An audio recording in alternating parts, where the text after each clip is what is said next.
चलिए दोस्तों बात करते हैं सीक्वेंस नई क्वेश्चन के बारे में। इस क्वेश्चन में एग्जामिनर ने कहा 3 धावक ए बी सी दौड़ लगाते हैं जिसमें धावक ए धावक बी से 12 मीटर आगे और धावक सी से 18 मीटर आगे रहता है। इसी प्रकार एक अन्य दौड़ में धावक बी धावक सी से 18 मीटर आगे रहता है। प्रत्येक धावक पूरी दूरी एक समान गति से तय करता है, तो दौड़ की लंबाई क्या है, ये एग्जामिनर मुझसे पूछ रहा है। तो चलिए आइए सॉल्व करते हैं। देखिए एग्जामिनर ने क्या कहा, ये ए बी और सी 3 धावक है। अगर ए एक्स मीटर की दूरी चलता है तो बी उससे कितना पीछे होता है, 12 मीटर पीछे होता है, यानी कि एक्स माइनस का 12 मीटर। और सी जो होता है उससे कितना होता है, 18 मीटर पीछे होता है, 18 मीटर पीछे होता है। फिर एग्जामिनर ने कहा कि इसी प्रकार की एक अन्य दौड़ में धावक बी सी से 8 मीटर पीछे रहता है। मान लेता हूं कि अब जो बी जो है वो पूरी दूरी तय करेगा एक्स मीटर की, तो ये इससे कितना पीछे होगा, आपका x माइनस का आपका 8, ये पीछे रहेगा। तो कुछ नहीं, इन दोनों का आप क्या रेशियो निकाल दीजिए।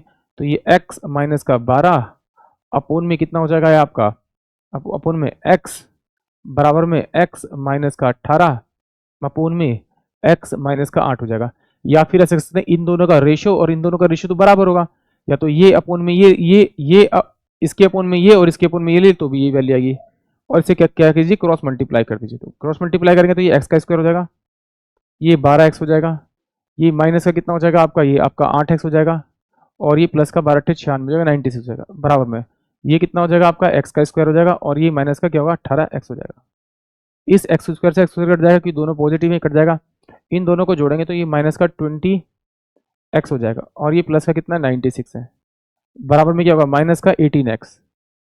इसको मैं इधर भेजूंगा तो ये क्या बचेगा, माइनस का 2x बचेगा, और ये 96 को उधर भेजूंगा तो माइनस का 96 हो जाएगा आपका। इससे कटेगा तो x की जो वैल्यू आएगी वो कितनी आएगी, 2 चौका 8 2 अट्ठे 16, यानी कि 48, यानी कि 48 मीटर की कुल दूरी होगी जो ए ने तय की होगी, और वो पूरी दौड़ जो होगी वो 48 मीटर की होगी। ये तो रहा इस तरीके का। अगर आप इसे इस तरह से नहीं करते तो आप इस तरह से भी कर सकते हैं। ये x माइनस का 12 करेंगे अपोन में x माइनस का अगर 18 करेंगे तो ये इन दोनों का जो रेशियो होगा वो रेशियो इन दोनों के बराबर ही होगा आपका। ये x माइनस का 8, इसको एक बार जरा से सॉल्व कर देता तो ये x माइनस का 12 यहाँ आ गया, अपोन में x यहाँ आ गया, और ये x माइनस का आपका 18 हो गया, और x माइनस का आपका 8 हो गया। एक बच्चा कह रहा है सर कि ये कैसे कर दिया, तो देखिए वो सेम वैल्यू आ गई। चलिए अब चलिए इसको दूसरे तरीके से करते हैं, इस तरह से नहीं करना, ये एग्जाम में कैसे करना है। तो देखिए ये पूरी दौड़ है, यहाँ से ए बी और सी तीनों दौड़ना शुरू करते हैं। जब देखा जाता है एंड में कि भाई ए जो है वो यहाँ पहुंच गया, तो बी जो है उससे कितना है, 12 मीटर पीछे है, 12 मीटर पीछे है। और सी जो है वो उससे कितना मीटर पीछे है, आपका 18 मीटर पीछे है। इसका मतलब है कि ये 12 मीटर अगर यहाँ से निकाल दूं तो मुझे बी और सी के बीच का डिफरेंस पता लग जाएगा कि सी बी से कितना मीटर पीछे है, 6 मीटर पीछे है।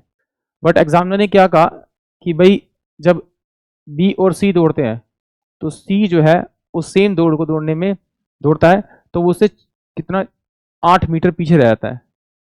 अब देखिए इसका मतलब है कि जब बी यहाँ पर था तो उसके बीच में 12 मीटर गैप था, और उन दोनों के बीच में सी और बी के बीच में डिफरेंस कितना था, आपका 6 का था।